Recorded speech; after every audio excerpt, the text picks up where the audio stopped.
Good morning. I keep finding out that it's really hard to find videos to help me out when it comes to troubleshooting my 1994 Fleetwood Southwind. So I'm going to make my own videos from now on to help other people out, because I found videos that took me to all kinds of GMC products. My 94 Southwind is on a GMC Chevy P30 chassis, and you can find that in your owner's manual.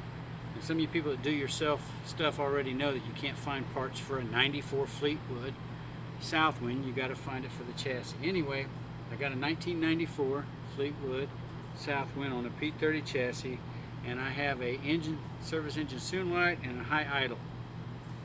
It's driving me nuts. Finally looked it up. It's OBD1. Paperclip's going to tell me the fault code, and we're going to go from there. So let's go on inside. Sure. Alright, I'm at the driver's door, and you have your diagnostic. I don't know if all of them will be in the exact same place, but there's mine.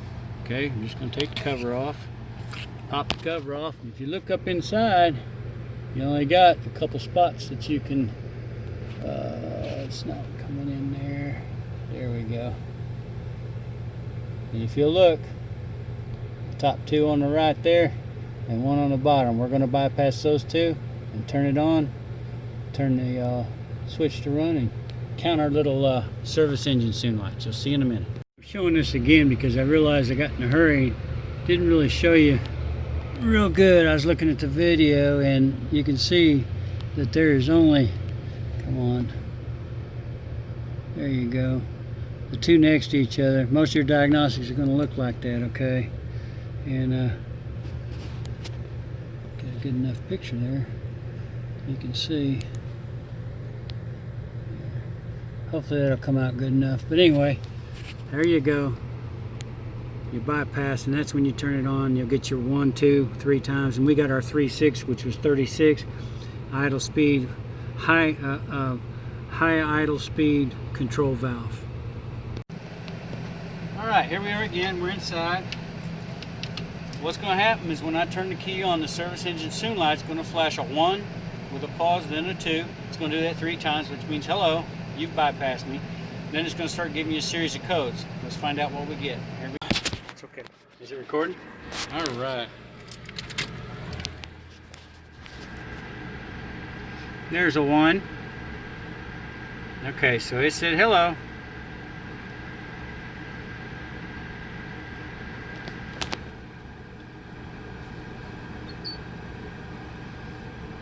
Okay, after 3 of those, now our fault codes start. Get you a pencil and paper.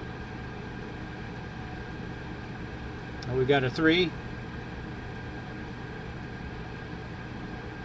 and a 6, so 36. Don't worry if you didn't get it the first time. You get it 3 times like all the other codes.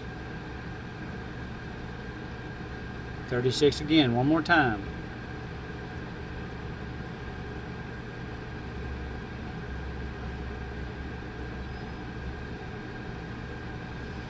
Alright, what else? I went back to 1, 2. That's the end. So the only code that's in there right now is 36. Alright, there you go. You can keep recording. I can always cut it away. Alright, look that up. 36. You got to make sure you're looking in the right thing.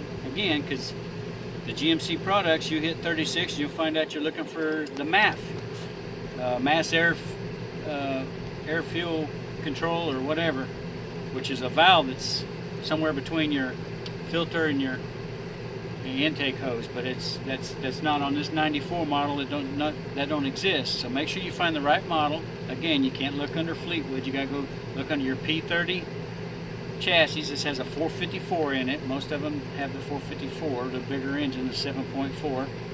And look that up. 36 is going to say idle speed air control valve. Idle speed air control valve. Now I'm going to show you where that's at, and we'll continue troubleshooting and see if we need that, or if we've got a vacuum hose bad, or etc. etc. All right. Shut it off? Yeah. All right. In my case, I'm going to have me a helper. Go ahead and lift that up there, son. get access to your engine. And he's going to hold that up for me. And he's going to also video. What we're going to do first to get to the valve, because it's going to be over here on the passenger side on top of the block there. So I'm going to take the air breather and move that stuff aside so you can get a better view. So that's coming off next. Alright, air breather's been loosened up, filters out of the way. It's just sitting cocked over on the driver's side on one of the carburetor studs. And then right over here to the right front, this is your this bad boy right here is the idle speed air control valve. This here is the coming from the intake. It sucks here. And this one on the other side, right over here. Let's see if I can do this. There, right there, is the one going over to the high idle vacuum. And where's the plug? I already took the plug off. Here it is. You check this for voltage after the engine is at 85 degrees or ambience 85 or higher. I just let it run for about 5 minutes and I knew it should be ready, or you can start right off the bat. But this is going to be you're going to get battery voltage. When ECM provides the ground and 12 volts, if that's working, this should be closed, letting this suck the idle down. It's not working. I already tested it. So now you know where your idle speed air control valve is located. It's only got 2 vacuum lines, one on each side, and a 9/16 nut holding the bracket on, and that electrical connection right here. That's it. That's all you got to do. AutoZone don't carry it. O'Reilly's wanted a few extra dollars. I would have went ahead and spent it to fix it today, but I can order it online cheaper. So we're waiting for the part to come in, and I'll go ahead and finish this video removing it and putting it in. Go ahead.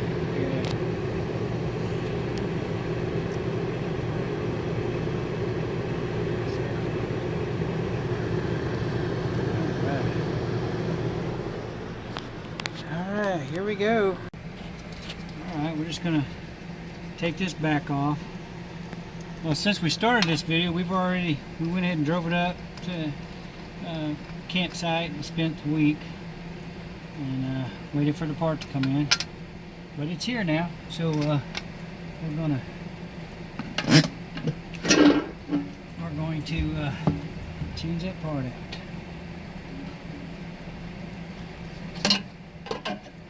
Okay, and there it is. You see that?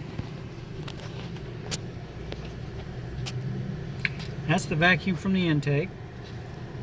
Can you see this one on the back side? Back here? Mm-hmm. That's the one that's going to the high-speed idle control valve, or the, it sucks it down back to idle. And this 2-pin connector, it gets its ground from the ECM after the temperature of the engine reaches 185, and it has 12 volts at it. And this has already been checked, but to check this, you just take your probe and put it on here when the engine is cold, start it up. You got your high idle, and after probably about 5 minutes, here in Texas it don't even take that long, of course, and boom, when that goes to 12 volts, you know it's telling this thing to go ahead and open and let the air go on through. And that's it. And we got a 9/16 nut right here, fixing to loosen that bad boy up. And the one that came in, I'll show you, but the one that came in is no bracket, so we'll have to play with that for a minute. But this is really a quick fix. Unfortunately, a lot of people just get tired or can't figure it out trying to research and go spend a couple $100 at the local shop or whatever. Okay, you can pause that. Got us? Okay, this is a new part that came in, OEM. Alright, and again, you go to AutoZone or O'Reilly's or any of your major places like that. Well, AutoZone couldn't even find it. O'Reilly's did right off the bat. Anyway, you're still talking $50. You can find it online. $35, 40 bucks, whatever, save you a little bit of money and wait a few days for it to come in. It came without the brackets, and I'll zoom in here and I'll show you. This is kind of like, oh no, I got the wrong part. But here, can you see that right there? Mm-hmm. Can you see the tab in there? Yes, sir. In there you can. Okay, so the tab is holding it on. We're just going to go back here behind the tab. There we go. Bend it up a little bit. This is going to slide right off. Look at there. Do you see that? Take the new one. Slide this on there. And after you get it slid all the way on there past, you can push that tab back down. There we go. The tab's back in there. Can't come off. Good to go. Now we're ready to go put it back in. Let's do this. Alright, here we are. We're back. And again, there's a brand new part. I'm going to go down here and put the line the bracket on the stud. And here it is. It's on the stud. I don't think you can see that probably. Let me try this. There, can you get that? But I can see it. Okay. The light's kind of blinding it. There we go. Alright, I mean that's it. I mean that's all that holds it on there. Go ahead and start the nut and put it back where it belongs, you know, but that's what that bracket does. It keeps it up off there, so I mean it's plastic. It don't need to be getting it gets hot enough without touching metal, you know. So here we go. Let me get the wrench. I'm gonna have to use two hands to keep it straight. So I'm gonna take this back off of here. Yeah, you can stop for a second. All right, I'm just gonna hook my two vacuums up. Let's see. Can you see that back there? Mm-hmm. I mean, okay. It's underneath this one. See it there? I don't know if you're picking it up, but anyway, it's right below that one. And there it is. Slide that on. There we go. This one here, you got it. Slide it on. And there we go. Those two are on. And my connection. What's that noise? Water bottle. Oh, in the water bottle and getting warmed up by that Texas sun. There we go, folks. And put this back down. Be careful of your throttle body. Push it forward a little bit. Miss your plastic. You know, take it easy. Don't want to mess this stuff up, you know. Amen. Okay. Air filter, which got one of those on order. Just taking care of this thing.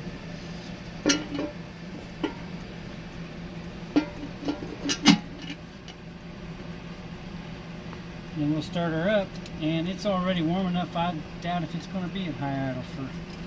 If it is, it'll be for a short period.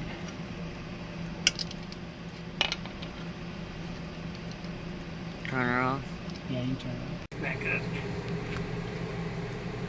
Probably be better to be able to hear it louder, you know. I don't know. Like I said, it's probably already warm enough, but this is just for the sound. I'm going to go ahead and start it.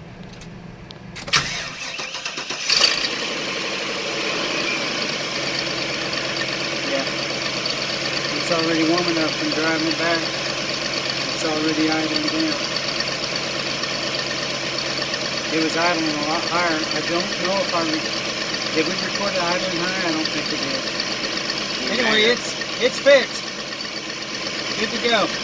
Now, what's it say? Oh yeah. Can't even hear it, huh?